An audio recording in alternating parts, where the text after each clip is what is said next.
Hello students, welcome to Zate Group of Education, Samajinagar. Myself Sandeep Bhalekar, Faculty of Chemistry. Today we are going to study a new topic, modern periodic table. In last standard, 10th standard as well as 9th standard, we have to detail study the periodic table related laws. For example, Döberer-Triad's law, Newland's octaves rule, Mendeleev's old periodic table, and scientist Henry Moseley modern periodic table.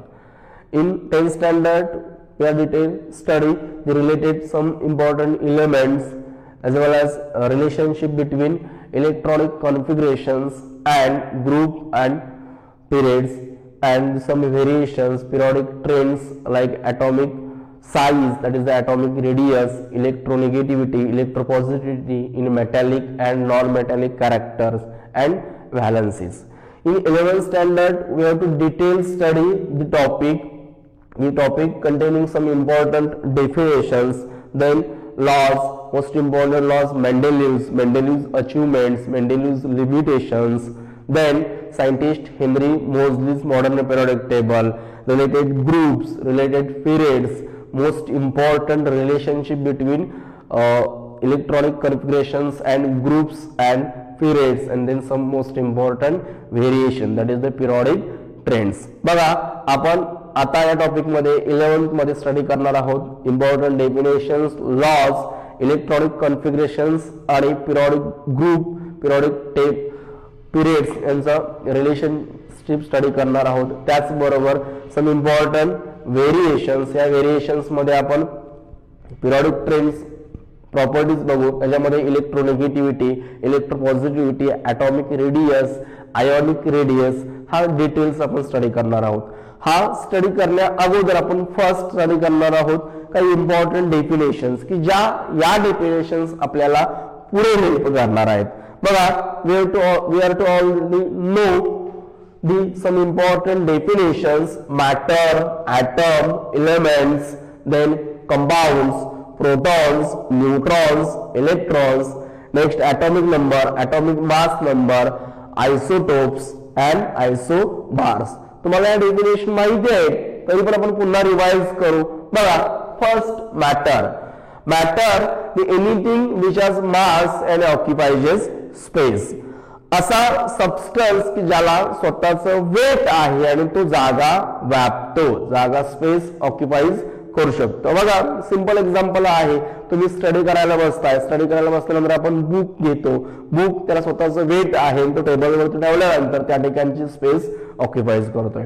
Second example आपण बघू की तुम्ही writing साठी notebook घेताय किंवा pen घेताय, त्या नोटबुकवरती तुम्ही पेनने रायटिंग करताय, म्हणजे जो पेन तुम्ही हातामध्ये घेताय त्याला वेट आहे आणि तुम्ही त्या ठिकाणी ठेवल्यानंतर तो त्या ठिकाणची जागा ऑक्युपाइज करता. त्याचबरोबर तुम्ही ज्या चेअर मध्ये बसलेला आहात त्या चेअरची तुम्ही जागा ऑक्युपाइज केलाय, सिलीला तुम्हाला तुमचं स्वतःचं वेट आहे. म्हणजेच जगातील ओव्हरऑल कंटेंट असे आहेत की ज्यांना स्वतःचं वजन आहे आणि ते जागा ऑक्युपाइज करतात. ऑल सबस्टन्स ना आपण मॅटर सांगतो. म्हणजेच anything which has mass and occupies space called as a matter. आपण मॅटरचे 3 टाइप सांगतो. 1 सॉलिड, लिक्विड अँड गॅस. बघा, सॉलिड, लिक्विड अँड गॅसेस. आपण मेन 3 स्टेट सांगतो, सॉलिड, लिक्विड्स अँड गॅस. याच्यामध्ये आपण जर एक्झाम्पल, बेस्ट एक्झाम्पल घेतलं तर वॉटर, हा वॉटर आईसच्या फॉर्म मध्ये असेल त्यावेळी तो सॉलिड असेल. वॉटर लिक्विडच्या फॉर्म मध्ये आहे, रेग्युलर H2, त्यावेळी तो लिक्विडच्या कंटेंट मध्ये असेल. आणि व्हेपरच्या फॉर्म मध्ये असेल त्यावेळी तो गॅसियस स्टेट मध्ये राहतो. हे आपल्याला छान एक्झाम्पल माहिती आहे, लाईफ मध्ये आपण हे एक्झाम्पल नंबर ऑफ टाइम्स बघतो, यूज करतो. ओके, म्हणजेच मॅटर आपण सांगणार the substance which has mass and occupies space known as a matter. त्यानंतर मोस्ट इम्पॉर्टंट कंटेंट पुढचा ॲटम. बघा, आपल्याला अभिमान वाटला पाहिजे की ॲटम फर्स्ट आपल्याच कंट्रीमध्ये सांगण्यात आला. ऋषी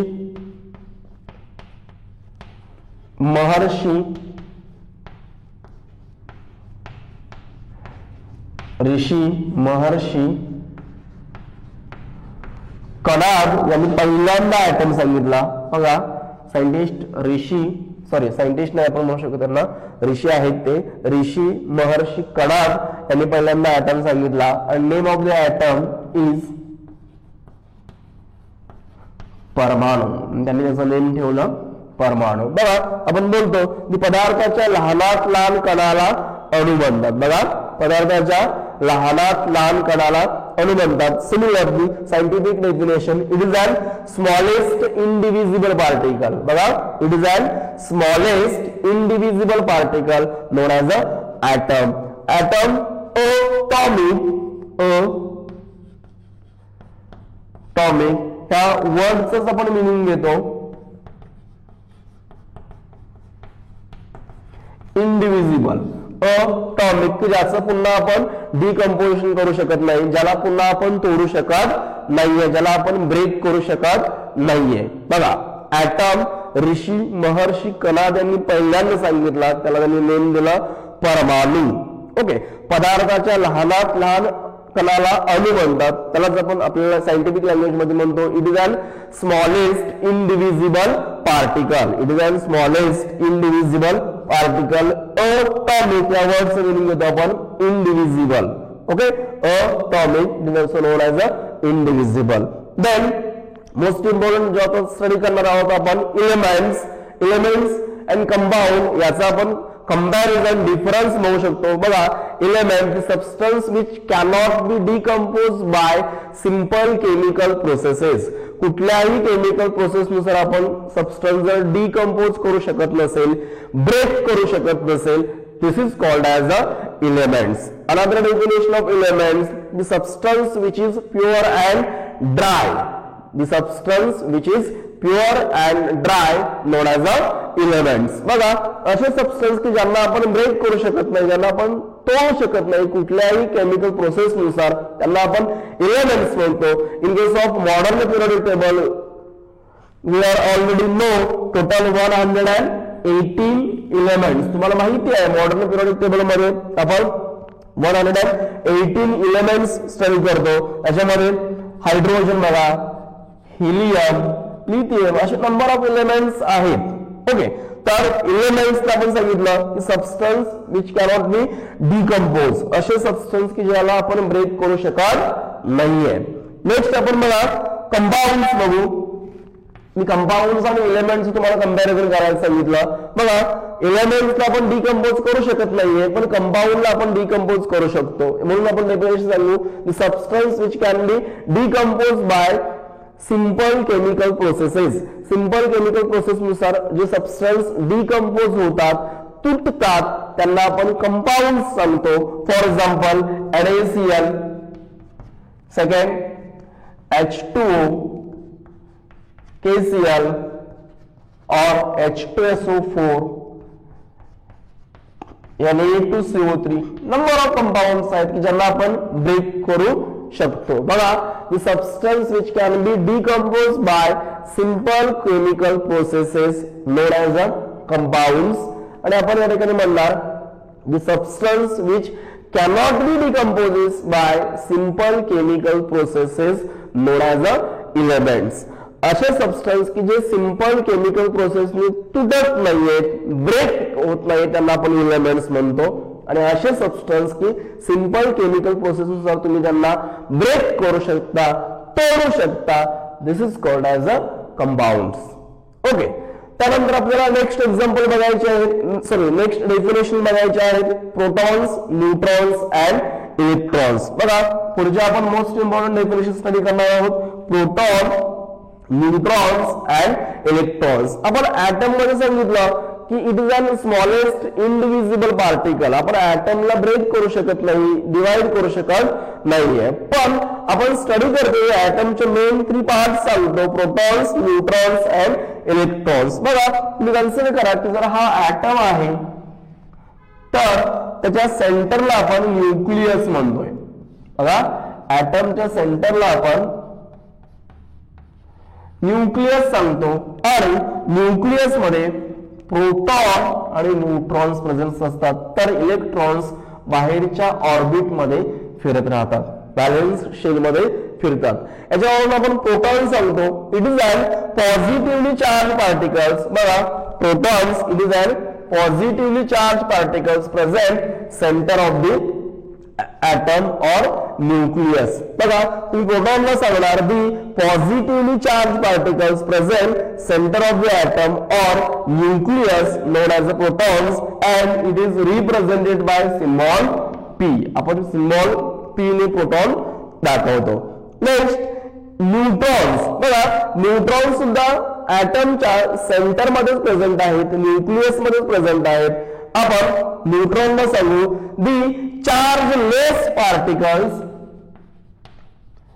चार्जलेस पार्टिकल्स या ठिकाणी कोणताही चार्ज नसतो, chargeless particles present centre of the atoms known as a neutrons. जसे की आपण प्रोटॉनला सांगितलं it is are positively charge particles present centre of the atom that is the nucleus known as a proton. Similar neutrons are the chargeless particles. हा word खूप गरजेचा आहे, या ठिकाणी आपण chargeless सांगावं लागेल। chargeless particle present center of the atom, it is also known as a nucleus. Next बघा neutron electrons it is represented by E minus electrons. The negatively charged particles, the negatively charged particle present outermost orbit of an atoms. एटमच्या बाह्य कक्षेमध्ये ते फिरणार आहेत आणि it is represented by symbol E minus. बघा proton positively charge particle centre nucleus मध्ये P ने दाखवतो। Neutron chargeless particles centre मध्ये असणार आहेत, आपण यांना N ने दाखवतो। आणि इलेक्ट्रॉन्स निगेटिव्हली चार्ज पार्टिकल्स बाहेरच्या ऑर्बिट मध्ये राहणार आहेत, त्यांना आपण E मायनस ने दाखवतो। ओके नेक्स्ट स्टडी करणार आहोत आपण atomic number and atomic mass number. या दोन डेफिनेशन तुम्हाला पुढे खूप हेल्प करणार आहेत। बघा ॲटॉमिक नंबर आणि ॲटॉमिक मास नंबर 10th मध्ये तुम्ही ऑलरेडी डेफिनेशन बघितलेल्याच आहेत, कारण का तुम्ही Doberan's Stiles law, then Wilhelm's octaves rule, Mendeleev's old periodic table या कॉन्सेप्ट स्टडी केलेल्या आहेत। त्यावेळी तुम्हाला ॲटॉमिक मास नंबर नोन असला पाहिजे। सिमिलर हेनरी मोझले यांचा मॉडर्न पिरियडिक टेबलचा लॉ सुद्धा तुम्ही बघितलेला, त्या ठिकाणी तुम्हाला ॲटॉमिक नंबर माहिती असला पाहिजे। बघा atomic number means what the total number of protons or electrons.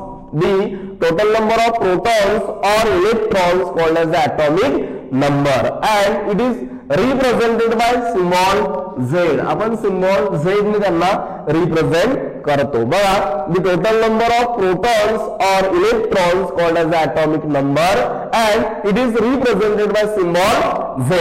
Next atomic mass number। बघा आपण atomic mass number सांगतो the total number of protons and neutrons called as the atomic mass number। बघा the total number of protons and neutrons called as the atomic mass number and it is represented by symbol capital A।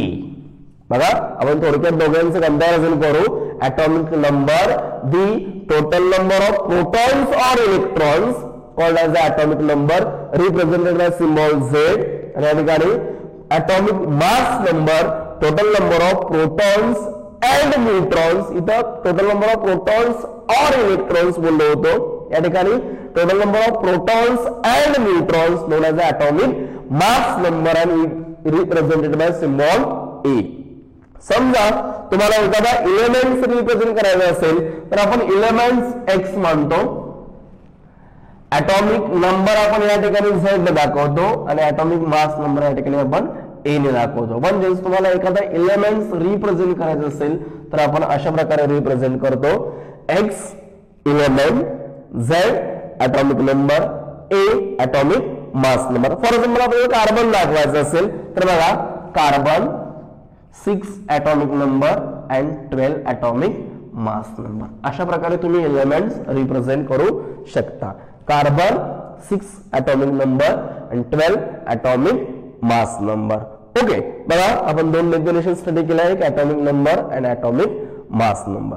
Last आपण पुढे definition study करू isotopes and आयसोबार्स। या दोन definition सुद्धा आपल्याला पुढे help करणार आहेत। त्यासाठी तुम्हाला काही एलिमेंट्स नोन असले पाहिजेत, पण सध्या आपण या ठिकाणी फक्त डेफिनेशन डिस्कस करू.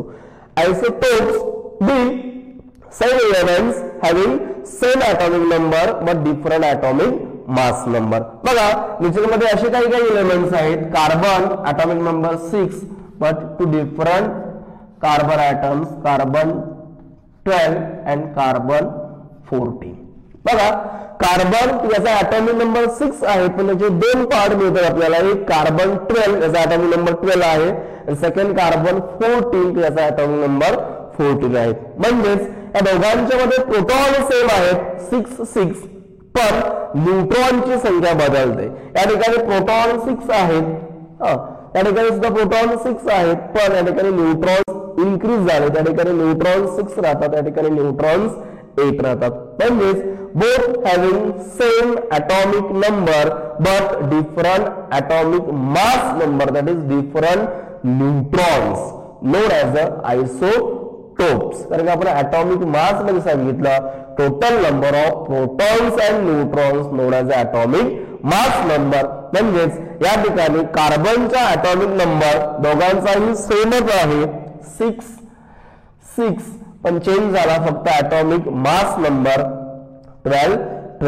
दोघांचा atomic number सेम राहिला, atomic mass number चेंज झाला. अनदर एक्झाम्पल आपण घेऊ शकतो. Chlorine atomic number 17 but two different chlorine atom. One chlorine 35.5 and second chlorine 37. First आहे 35.5 and second 37. बघा क्लोरीन मेजर मध्ये atomic number 17 आहे पण आपल्याला दोन क्लोरीन बघायला मिळतात. एक क्लोरीन 35.5 and second 37. याचाच अर्थ आयसोटोप्स म्हणजे काय सांगतो आपण की same elements having same atomic number but different atomic mass number. Next आपण डेफिनेशन स्टडी करू आयसोबार. बघा आयसोबार मध्ये सांगतो आपण डिफरंट एलिमेंट्स. एक्झाम्पल आपण डायरेक्टली घेऊ. argon, potassium and calcium. The different elements having different atomic number,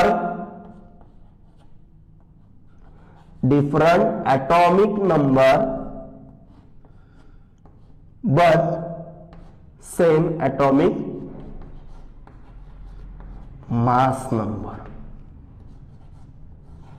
बघा the different elements having different atomic number but same atomic mass number. For example argon, potassium, calcium यांच्यामध्ये atomic number वेगळे आहेत पण atomic mass number all एलिमेंटचा कसा आहे same आहे, त्याला आपण आयसोबार म्हणतो. त्याच्यामध्ये argon, potassium, calcium 18, 19, 20 यांचे atomic number झाले पण तिघांचाही atomic mass number 40 राहतो. बघा अशा प्रकारे आपण या ठिकाणी काही डेफिनेशन्स डीप मध्ये स्टडी केलेले आहेत. बघा याच्यामध्ये first definition matter, second atom, third elements, fourth compound, fifth proton, 6 neutron, 7 electrons, 8 atomic number, 9 atomic mass number, 10 isotopes and 11 isobars. बघा डेफिनेशन आपण शॉर्टकट मध्ये रिवाइज करू.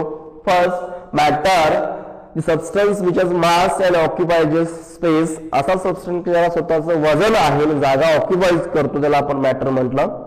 ॲटम ऋषी महर्षी करा त्यांनी पहिल्यांदा ॲटम सांगितलं, त्याला नेम त्यांनी परमाणू दिलं. पदार्थाच्या लहानात लहान कणाला आपण अणु म्हणतो. atomic, that is indivisible, it is the smallest indivisible particle known as an atom. Element, the substance which cannot be decomposed by simple chemical processes known as the elements. In modern periodic table 118 elements are available. Okay, next compounds, the substance which can be decomposed by the simple chemical processes. असे substance के simple chemical process पासून वेगळे करू शकतो आपण, त्यांना compounds म्हटलं. काही example NaCl, H2O etc. Next, protons, positively charged particle present center of the atom. The center of the atom known as a nucleus. Next, neutrons, chargeless particle also present center of the atom. Next, electrons, negatively charged particle present outermost orbit of the atom. Next, atomic number, the total number of protons or electrons called as the atomic number represented by symbol Z. Next, atomic mass number, total number of protons and neutrons called as the atomic mass number. Isotopes, the same elements having same atomic number but different atomic mass number. And last definition, isobar, the different elements having different atomic number but same atomic mass number. Okay, आता आपण next laws बघू. In 10th standard we are to detail study the classification of elements, then Doberan-Wright's law, and last Newlands-Octaves rule. बघा, आपण या basic गोष्टी 10th मध्ये study केलेल्या आहेत, त्याच मी पुन्हा रिवाइज करतोय. आणि देन आपण 11th मध्ये Mendeleev's modern old periodic table, scientist Henry Moseley modern periodic table study करत पुढचे पॉइंट स्टडी करणार आहोत. बघा, बेसिकली 19th सेंचुरी मध्ये elements are classified into main 3 types. One, metal, second, non-metals, and third, metallites. 19th century मध्ये element study करण्यासाठी त्यांनी metals, non metals आणि मेटलाइटची हेल्प घेतली होती. ओके, आता metals means what? The substance which is hard, brittle, strong, good conductor of heat as well as electricity. की अशी substance की जे खूप स्ट्रॉंग आहेत, हार्ड आहेत, हाय मेलेबिलिटी, हाय डक्टिलिटी, हाय टेन्साइल स्ट्रेंथ, हे प्रॉपर्टीज दाखवणारे जे मेटल्स आहेत ते हार्ड एलिमेंट्स, ज्यांना आपण हार्ड मेटल्स कन्सिडर करतो, मेटल मध्ये कन्सिडर करतोय. त्यानंतर नॉन मेटल्स आपण जे म्हटले की जे बरोबर मेटलच्या अपोजिट प्रॉपर्टीज दाखवतात, की सॉफ्ट आहेत, low conductivity, bad conductivity of heat as well as electricity. त्यानंतर आपण लो मेलेबल, लो डक्टिलिटी, ह्या ज्या प्रॉपर्टीज आहेत ते नॉन मेटल्स मध्ये सांगतो. आणि मेटलाइट्स means what? The substance which is shows both properties of metals and non metals non as अ मेटलाइट्स. म्हणजे अशा प्रकारे पिरियोडिक टेबल स्टडी करते सायंटिस्टनी पहिल्यांदा एलिमेंट्स ह्या 3 टाइप्स मध्ये डिफाइन केले, एक metal, second non metals and third मेटलाइट्स. Okay, त्यानंतर पुढे गेल्यानंतर आपण डोबेरान-राइट्सला सांगतो, जर्मन सायंटिस्ट इन 1817. बघा, डोबेरान काय सांगितलं? The average atomic mass of first and third elements is equal to middle elements. बघा, आपण एलिमेंट्स कन्सिडर करू. समजा एलिमेंट A, B, C हे 3 एलिमेंट्स आहेत असं कन्सिडर करा. The average atomic mass of first and third element is equal to middle elements. आणि हा लॉ तुम्हाला लक्षात ठेवता आला पाहिजे, डोबेरान सांगितला. बघा, average atomic mass of first and third element is equal to middle elements known as a Dobereiner triads law. आता ॲटॉमिक मास ही कॉन्सेप्ट खूप गरजेची आहे. बघा, ॲटॉमिक मास तुम्हाला अगोदरच बोललो होतो, atomic number and atomic mass ह्या 2 डेफिनेशन्स तुम्हाला खूप यूज करायच्या आहेत. Okay, so atomic mass the total number of protons and neutrons. त्याच्या अगोदर आपण प्रोटॉन आणि न्यूट्रॉनच्या डेफिनेशन सुद्धा बघितलेल्या आहेत. Okay, proton the positively charge particle present centre of the atom. Neutron charge less particle present also center of the atom, that is the nucleus, and electrons negatively charged particle revolve around the nucleus or last or बाहेरच्या orbit मध्ये आपण म्हणू त्याला. Okay, आता तुम्हाला atomic mass याच्यावरून आपण डोबेरान-राइट्स law सांगितला. बघा, ॲटॉमिक मासची त्यांनी हेल्प घेतली. त्यांनी काय सांगितलं? The average atomic mass of first and third element is equal to middle elements. आता आपण याच्याशी रिलेटेड 1 एक्झाम्पल बघू. बघा, example, lithium, sodium and potassium. लिथियमचा ॲटॉमिक मास आहे 6.9, potassium 23, sodium 23 and potassium 39.1. According to Doberan-Wright's law, sodium is equal to lithium plus potassium divided by 2. Therefore 6.9 plus 39.1 divided by 2. Therefore 46 divided by 2. Therefore sodium is equal to 23. बघा example through हा law proof होतोय. त्याने सांगितलं the average atomic mass of first and third element is equal to middle elements. पण डोबेरायनचा ट्राइड्सला हा maximum 3 एलिमेंटची related okay, तिथून पुढच्या एलिमेंट्सला तो लॉ सॅटिस्फाय होत नव्हता. त्यामुळे आपल्याला each and every elements periodic table मधला डिफाइन करू शकत नव्हतो. अकॉर्डिंग टू डोबेरायनस ट्राइड्सला ठराविकच एलिमेंट्स तो लॉ फॉलो करू शकत होते. ओके, बघा पुन्हा एकदा मी शॉर्टकट मध्ये सांगतो. The average atomic mass of first and third element is equal to middle elements. आपण एक्झाम्पल घेतलं lithium, sodium, potassium. Lithium atomic mass 6.9, sodium 23, potassium 39.1.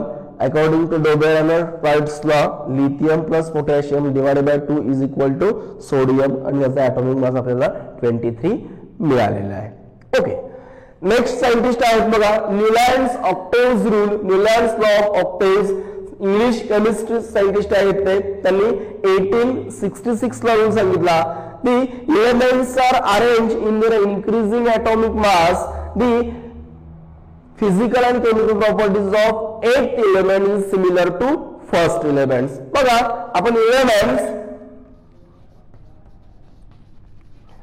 त्यांच्या atomic mass नुसार increase करत गेलो तर physical and chemical properties ह्या eighth element च्या similar to first element राहतील. फॉर एक्झाम्पल बघा आपण elements fill up करत जाऊ. Lithium, beryllium, boron, carbon, nitrogen, oxygen, fluorine, then sodium, magnesium, aluminium, silicon, phosphorus, sulphur, chlorine. Next potassium, calcium. अशा प्रकारे त्यांनी टोटल बघा